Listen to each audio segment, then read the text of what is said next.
André Robert Rimbourg, alias Bourvil, grand acteur, chanteur et humoriste français qui a marqué l'histoire du monde artistique francophone. Après plusieurs années de lutte contre la maladie, la star du 7e art a fini par succomber à son cancer, à l'âge de 53 ans. Ses deux fils, Dominique et Philippe, sortent enfin du silence.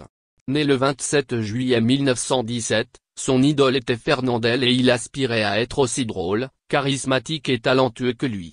Décédé le 23 septembre 1970, sa carrière aura été trop courte pour ses fans. Ses deux fils, Dominique et Philippe Rimbourg étaient jeunes quand leur père disparaissait. Le premier avait 20 ans et le second avait 17 ans.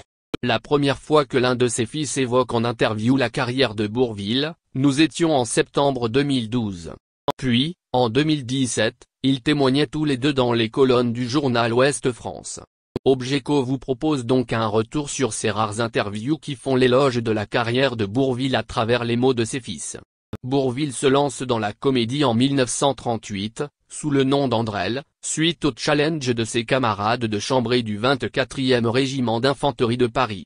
En effet, André Rimbourg s'est engagé avant d'avoir été mobilisé afin de pouvoir choisir son affectation et rejoindre la musique militaire.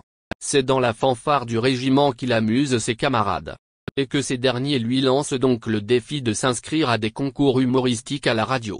Une fois démobilisé, Bourvil enchaîne les petits boulots.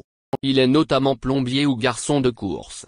Mais jamais il n'arrête les radios-crochets et il se lance même dans le music-hall et les cabarets. Le succès intervient quand Bourvil trouve son personnage de comique paysan naïf et voire benet. Il faut hurler de rire des salles entières de spectateurs et en 1942, il prend le pseudonyme de Bourvil. L'année suivante, il épouse Jeanne Le Fric. Ils seront très amoureux durant toute la durée de leur mariage. En 1950 naissait leur premier fils, Dominique Rimbourg. Et en 1953, le second, Philippe Rimbourg. Ce n'était alors qu'en 1945 que la carrière de Bourvil décollait vraiment. Il sortait cette année une chanson intitulée Les Crayons et jouait dans son premier film au cinéma, La ferme du pendu de Jean Dréville. Ses enfants ont donc connu leur père sur scène et au cinéma toute leur vie. Dominique Rimbourg expliquait au micro de France 3, en 2012, qu'il garde de merveilleux souvenirs des cabarets de Bourvil. Voir son père faire rire les foules était un sentiment unique qui le rendait fier. Mais il a aussi de mauvais souvenirs avec son père, notamment la maladie dont il a souffert pendant 3 ans avant de rendre son dernier souffle, un cancer des os. En effet, Bourvil est mort très jeune car il n'avait que 53 ans.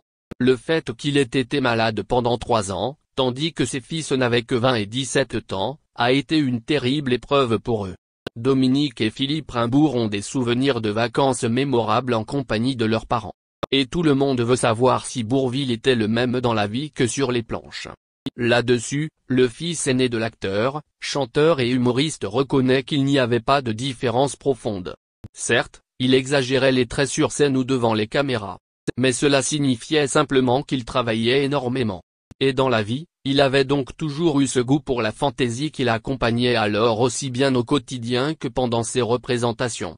Les fils de Bourvil ont pris des routes professionnelles plus classiques, mais tout de même impressionnantes. Le fils aîné est un avocat et un homme politique. Le fils cadet de Bourvil est professeur de finances publiques et de politique économique dans la plus prestigieuse université de Paris.